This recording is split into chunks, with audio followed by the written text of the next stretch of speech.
Example 4, agricultural potential, another type of suitability mapping. A government has a policy to use existing forested land to increase national agricultural production in order to meet domestic needs, but at the same time minimizing any possible soil erosion. This means not cropping on slopes steeper than 3 degrees. Also, the required crops are not frost hardy and so need to be planted at low altitudes, less than 1,000 meters above sea level. When we read this, we have to ask ourselves, okay, what are the type of layers that we will require in order to create a map of potential planting areas or cropping areas? The first one is in the first sentence. A government has a policy, so this is mapping out a policy in space, basically, to use existing forested land. So we need forest. So we need to know where forest is, since it's only that land that will be used for cropping. Also, it means not cropping on slopes greater than 3 degrees. So we need slope. Furthermore, the crops aren't frost hardy and must be less than 1,000 meters above sea level. So we need altitude.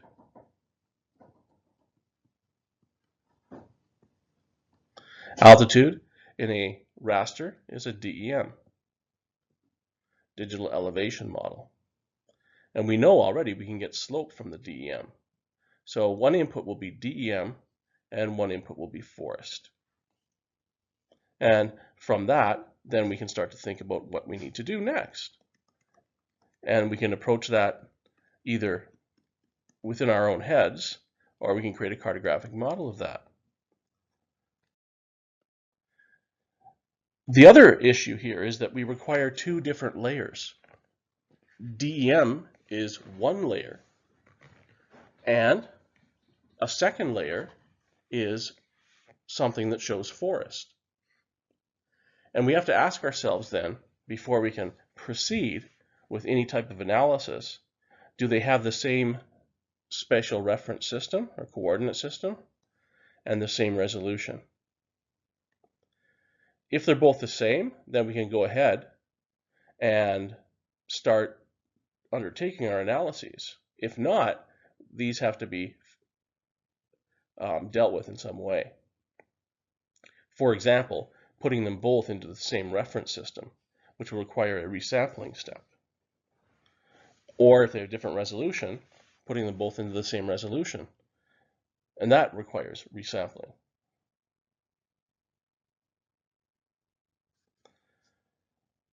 So we have elevation and land use available to us. So these are the two things available, which is great because the elevation will do both slope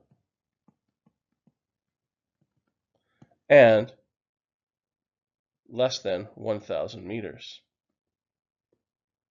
ASL. And then a land use layer, we have to look if it has a forest class.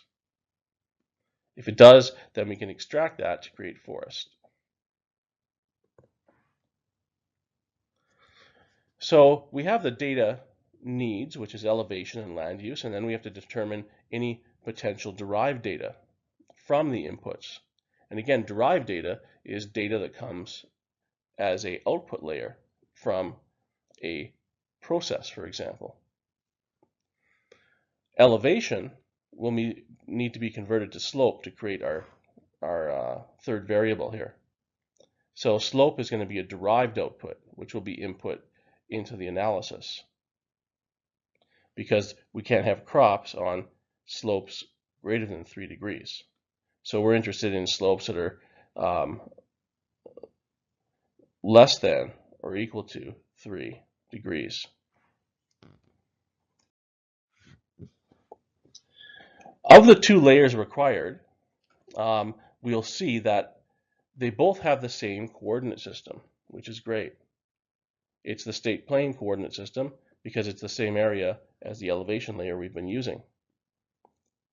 However, they don't have the same spatial resolution. The land use is a 25 by 25 meter here, and elevation is 30 by 30. So if you recall the general rule that I mentioned in a previous example and in the slides, that we base the analysis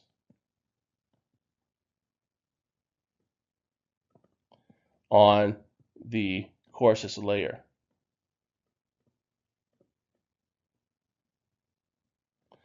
The coarsest layer of these two, 25 or 30 meters, is 30 meters. So that means we're going to resample land use to 30 by 30 meters to match elevation, since we can't get more information from elevation by scaling it down.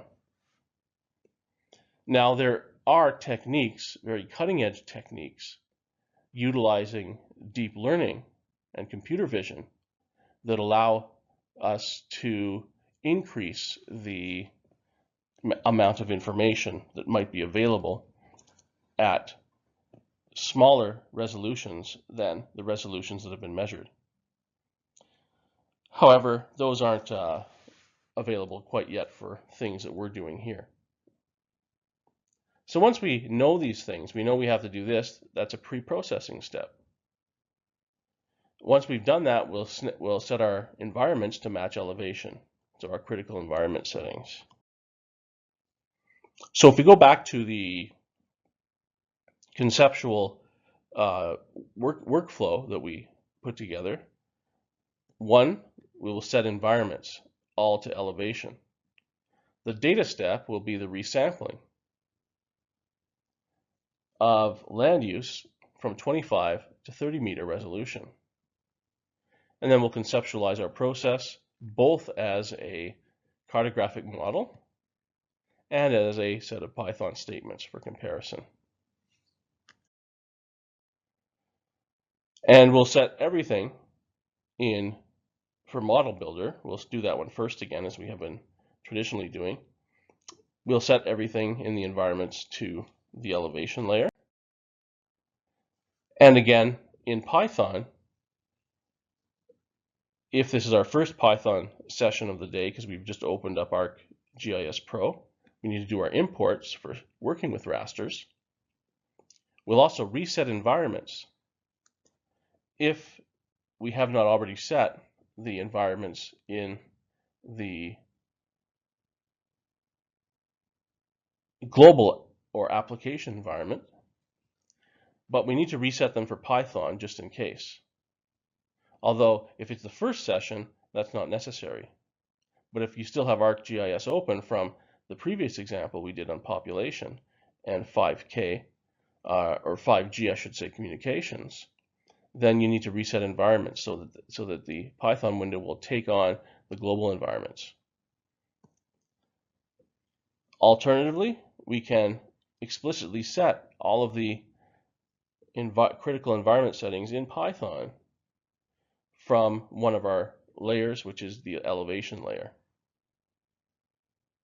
So depending on what you've been doing before and whether or not you've closed and reopened ArcGIS Pro in the meantime, some of these may or may not be necessary.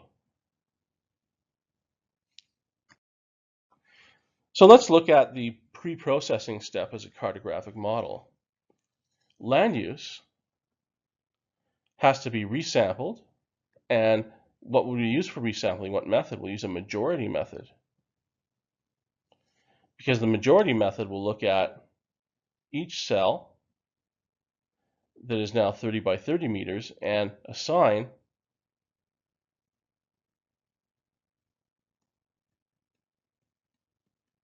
whatever the majority of the cells underneath that new 30 by 30 meter are. So this could be, this could be forest, lake, forest, forest, like that. But here, the largest one is lake. So that would turn the cell into lake, the new cell at 30 by 30 meters. So land use to resample majority to land use 1 coming out the other end, which is now a 30 by 30 meter representation of the land use layer. Then we build a cartographic model. Elevation is our main input, and that in this case would be the elevation 1, or we could include resample as part of this. We'll probably do that when we build it in the example in ArcGIS Pro. We'll do it all in one thing. And then we say, okay, from that we need slope and an output slope. So our first process is right here. A parallel process is up here, where elevation, we find where it's less than 1,000 meters right here. So that's the third, or the second process that operates just on elevation. So those are two parallel processes because they're both operating at the same time if time is on the x-axis here, t. That's called a parallel or simultaneous process.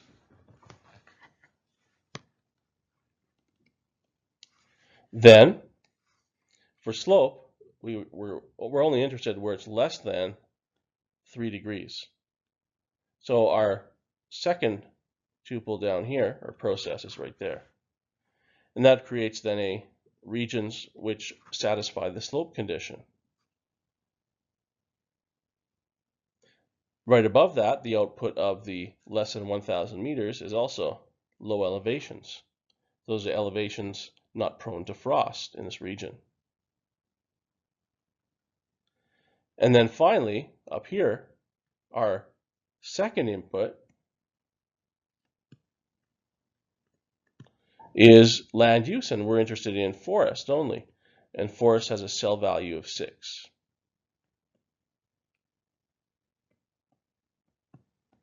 Like so. So we use an equal to toolbox function. So land use equal to 6 gives us forest.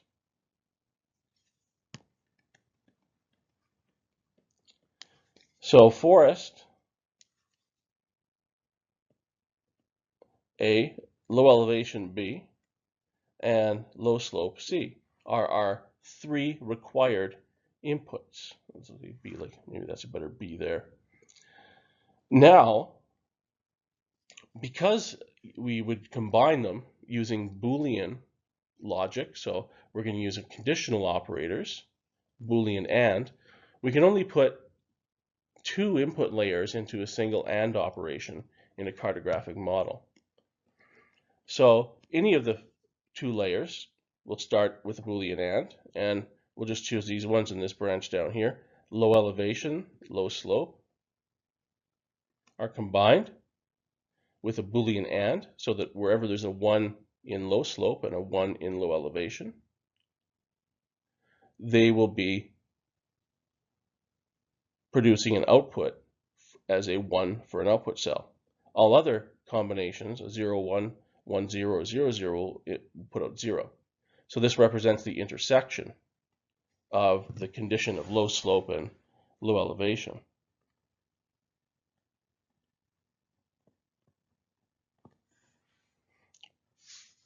And then we have forest up here, all ready to go.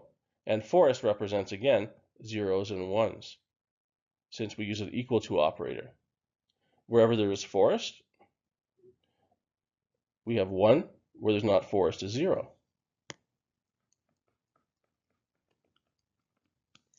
So now, these 2 have to go into the third or the second Boolean AND operator, where we have the low slope and intersection with low elevation, and then we want to intersect that output with forest right here to produce the final output where cells that have a value of 1 would meet the policy and cells with a value of 0 would not.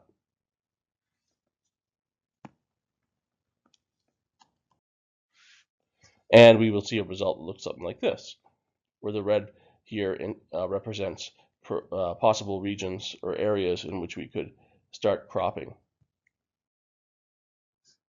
In Python, we can do the same thing as usual. we use the Resample tool, which is not in arcpy.sa, but it's in the management toolbox. So arcpy.management.resample. We put in land use. We'll have the output called land use 1, 30. That's what we're resampling to, 30 meters, and majority. And that then creates a new layer called land use 1 in the table of contents. And then we put our rasters into Python variables. So land use 1 goes into a land use 1 Python variable. Elevation goes into a lev. And that just makes it easier to work with. So we don't have to keep typing raster and then the path to the input every time we want to use the land use 1 raster, or every time we want to use the elevation raster. We just use say land use 1 or elev. Then we'll start with a low elevation and say low elev equals elev less than 1000. And that goes there, low elev. Slope, we can say slope less than 3 all in one statement. So we'll say low slope is slope function of elev, and then we say less than 3. So now we have slope less than 3, low slope, and low elev. So A, B, and then we need our third input, which is forest. And here we say forest is assigned to, or assigned to forest is the land, wherever land use 1 has a pixel value of 6, where 6 represents forest. That's assigned to forest. Then we're all ready to go. And we can do our conditional statement all in one single statement. Suitable equals low elev and low slope and forest, like that. Unlike in the cartographic model, we can only put 2 inputs into an AND. Here, we can just use parentheses for the first 2 inputs, and then AND again for the third input. And you could have 10 inputs here if you wanted to on one line, so it makes it more compact.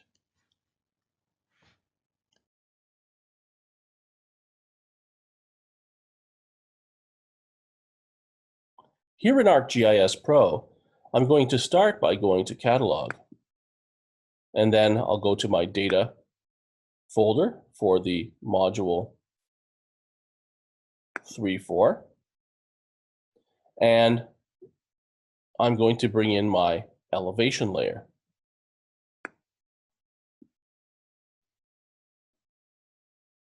Here I have my elevation layer now. I'll also bring in my land use. And it gives a random set of colors to those things. I may want to change the colors just to show forest better. The first thing I want to do, now that I have 2 different layers that will go into my analysis, is check the spatial resolution on both of them.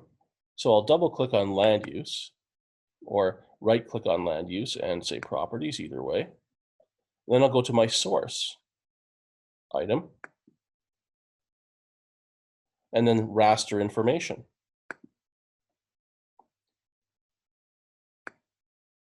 And here I see cell size X and cell size Y, 25 by 25. To know whether that's feet or meters, obviously I can go down to the spatial reference, expand that, and it gives me my linear unit here as meters. So land use is 25 by 25, and then double click on elevation, raster information, 30 by 30. So that's 25 square meters larger than land use. And in my spatial reference, I can see that that's also a linear unit of meters. And we know this elevation is also in feet, so we have to We'll have to do that conversion as well. To do the analysis then, I have to resample land use to 30 by 30 meters. So that's the first thing we're going to do in our model. But before doing anything, I'm going to click on Analysis in the menu, Model Builder.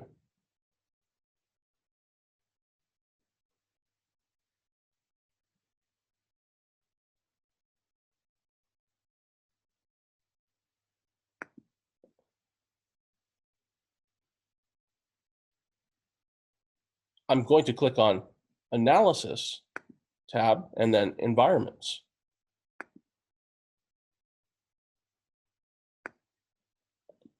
My output coordinate system will be the same as elevation. Extent, same as elevation.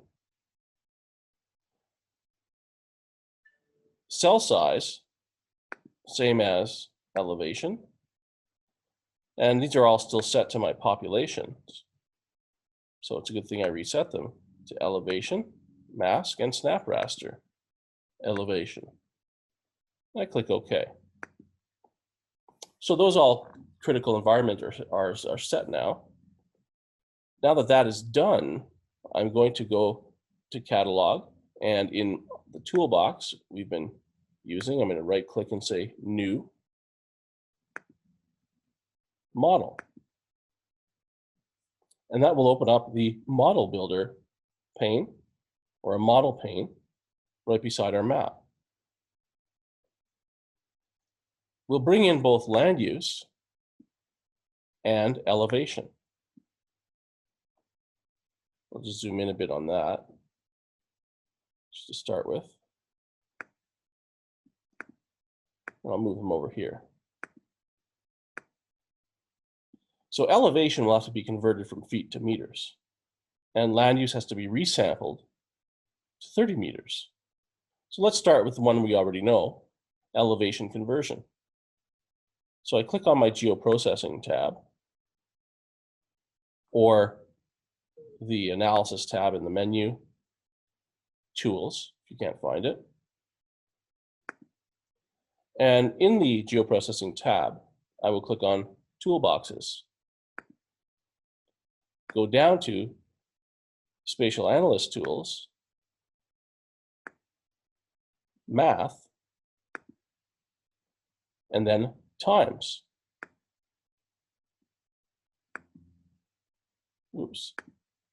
Times, and drag one in for elevation.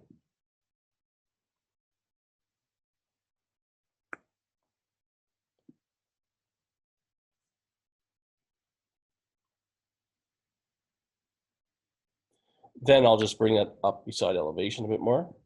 I'll connect my elevation to times as the first input raster, and then double click on times to fill in the conversion factor of 0.3048.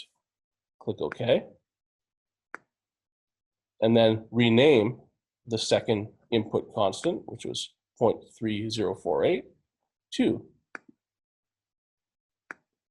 0.3048. And again, that's for model readability. Then my elevation output here will be the input elevation to everything else. So I'll rename that. I'll just call this one DEM. M for meters. Next, land use needs to be resampled. So these are two pre-processing steps. So land use must now be resampled, and we find that in the data management toolbox. So I go back to my Geoprocessing tab, scroll up to Data Management Tools. Scroll back up, there we go. So Data Management Tools, and then raster. Raster processing. Resample. We're going to be resampling using just the tool here, rather than dragging the resample into the model window. The reason is there's a bug in the Resample tool in that it will not work outside of the tool form itself. If we use it outside of the Resample tool, the way we see it here, it will not maintain the cell size that we want. It'll revert back to the original cell size of land use, which is 25 by 25 meters per cell. So our input will be land use. Our output data set, just leave the default here, land use resample 2. Output cell size, same as elevation. And then resampling technique, majority. And notice when I clicked on majority, it reverted back to, even in the tool, to 25 by 25. So we now have to say again elevation to be 30 by 30. There's something wrong with the resample tool, and it may not be wrong in the version you're using. I don't know how long this bug has persisted for. So I'll click run. But you just have to be very cognizant that you have majority and 30 by 30 here. And then we'll check the new land use layer, double click on it, raster information, and there's a cell size 30 by 30 that we expect. Notice as well, after it ran, it reverted the cell size back to 25 to 25. So some major issues with the resample tool. So now I want to bring in my land use resample 2 and remove my land use, the original one, because I don't need it anymore. I'm not going to be using it. This is actually the input for land use. It's the resampled land use layer. Now that we have, maybe put it at the same level as the DEM and meters, so those would be the inputs here. So we have DEM, and we have to do two things to DEM. One is to get areas less than 1,000 meters above sea level, and the other is to get slope, and then slopes less than 3 degrees. For land use, we simply have to get which part of land use equals forest. So land use resample 2, open attribute table, 6 for the cell value is forest. So forest has a cell value or label of 6. Let's do that first. Land use equal to 6, logical equals. So I'll go back to my geoprocessing toolboxes, Spatial Analyst tools, and I'm looking for equals to. I have to go under logical equal to and drag that in up here. Put it beside land use resample. And I want to zoom out a bit so I can see them. There we go. So now I'll connect land use to the equals to as the input 1 and double click on equal to and put in 6, since cells with a value of 6 are forest. Click OK. And that gives me my second input, which I'll rename to 6. There we go. And the output, I'll rename it to just call it forest. Like so. Now, let's work on the other branch for the DEM. We know one thing we need is less than equal 1,000 meters, or let's go strictly less than. So DEM in meters, less than 1,000.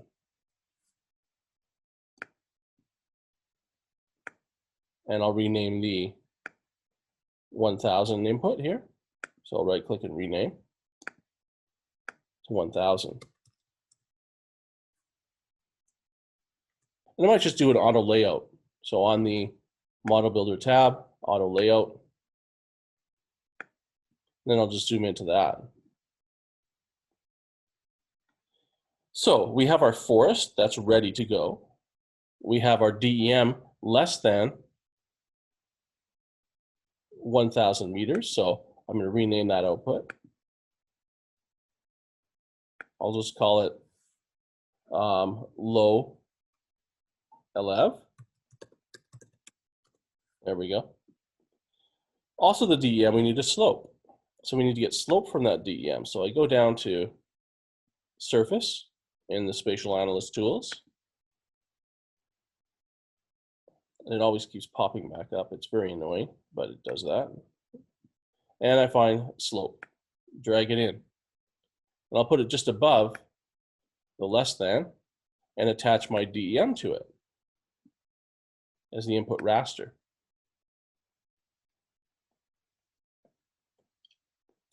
And the output then is going to be slopes. So I'll just call it slope out, rename the output as slope out. And then from the slopes, I want to find less than or equal to 3 degrees. So I'm just going to do an auto layout again here, like that. And I'll use my zoom in a bit, like so. Maybe see if I can pan some. Doesn't really let me pan some over there. Just zoom out a bit, like so. Get back to my select. So now I have low LF, and then slope, slope out, and so I need a less than or equal to. So I go back to logical, less than equal. Let's put it over here, and connect my slope out to that one as a input raster constant value 1, and then put 3 as the comparison value. So less than equal 3. And then the input constant value 2, which is 3, I'll just rename that to 3. So it makes my model readable, like so. And I made some progress on this model, so I'm just going to click save in case something happens. So I'll do another auto layout. There we go. So this one is slope less than 3. So we'll call it low slope as the output.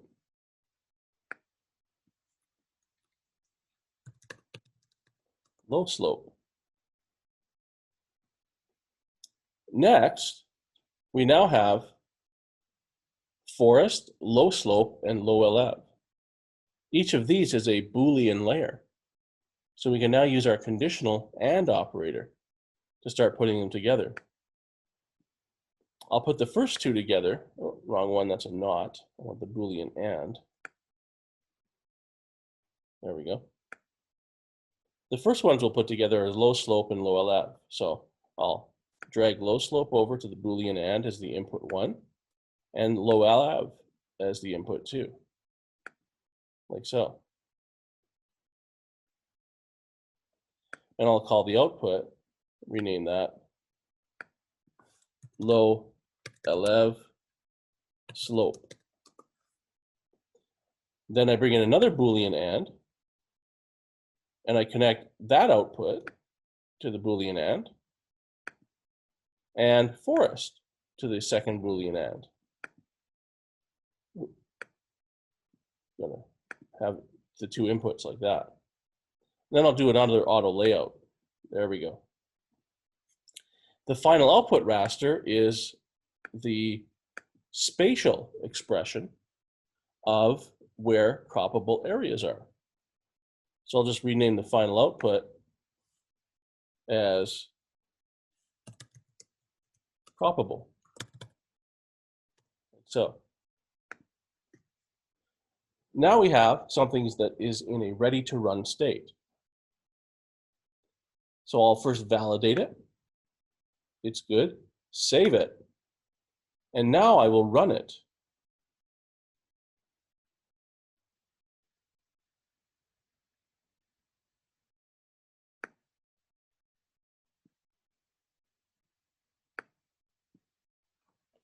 And we'll see it run each of the things. Everything in here is mostly intermediate data. We have 1, 2, 3, 4, 5, 6 intermediate layers that are created before we get to Cropable.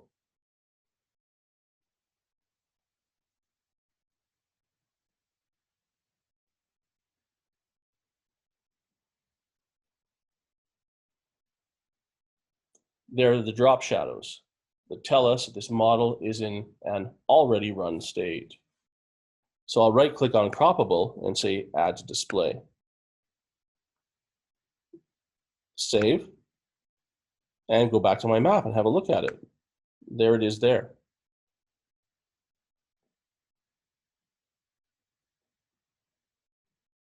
So anywhere here that's, I'm going to change the colors, 0 to black, and this purple to a light green for good contrast. So all of these regions that we see here are potentially areas that are croppable under that policy. Each of the green areas is a cell, which is forest, that is on less than a 3-degree slope, less than or equal to a 3-degree slope, and less than or equal to 1,000 meters above sea level. We can do the same thing in the Python window. So I'll open up the Python window, and this is my first session of Python today, so I'm going to do my imports. I'm going to say from arcpy.sa import all. So I have all those imports. I'm also going to reset the environments here. I'm going to say arcpy.reset environments to ensure that the environments that I set for the application level up here in the analysis tab environments will be inherited by Python now, if there was any other environment settings in there that may have been left over from a previous use. So my inputs here are the same things. Elevation, I'll make a raster variable called elev. I'll say that's equal to raster elevation,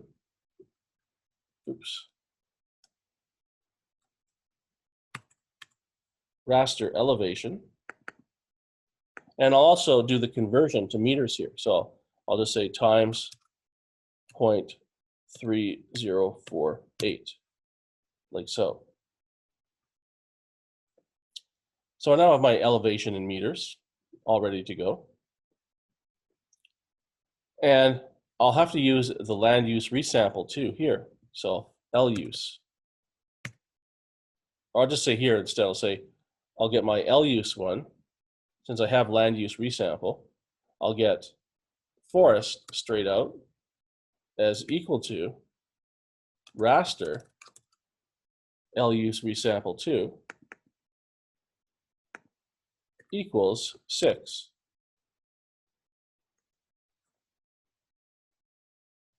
That way my forest is done in one statement. So I now have elev and forest. From elev, I need to create 2 more variables, one where elev is less than or equal to 1,000 meters, and one where the slope of elev is less than or equal to 3. So we'll start on the first one, which is elev less than or equal to 1,000. So I'll call the output elev lt1k equals elev less than or equal to 1,000. So all this area here. Then I need to make slopes less than 3, and I'll do that all in one statement. So I'll call this one slope lt3 equals slope elev and then less than or equal to 3. So all the area here that's in blue are slopes less than 3 degrees. Now I can make my final expression, and I'll call it Cropable 2. Cropable 2 equals forest and elev lt1k and slope lt3. And there's my Cropable 2 right here. And again, I'll make it black for 0 and a light green for 1. There we go. So we can compare that directly to what we did in the cartographic model. So there's Cropable. So Cropable 2 is on right now. I'll turn it off. And you see no difference. To ensure that that's true, I'll do a difference map, which is always what you do to show change. So D equals Cropable 2 minus raster Cropable. And the output should be 0 everywhere. And indeed it is, like we see there. So we've done the same thing using Model Builder and a set of Python statements. The Python statements were much quicker than the model. And the model itself, looking at it here, is already visually complex. And that's actually, it's fairly hard to follow what's going on there. You have to really concentrate. And that's only for a few operations. And that's because there are some limitations on tools like Boolean ands.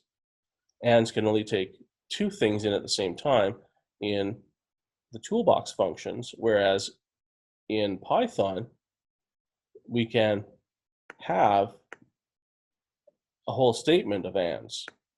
Because the ands are at the same level of precedence, we don't need any parentheses. But it just puts them all together. That's equivalent to multiplication. I would get the same thing. So if I multiplied these layers together, because they are containing 0s and 1s, I would have the same result for Cropable 2 as for Cropable.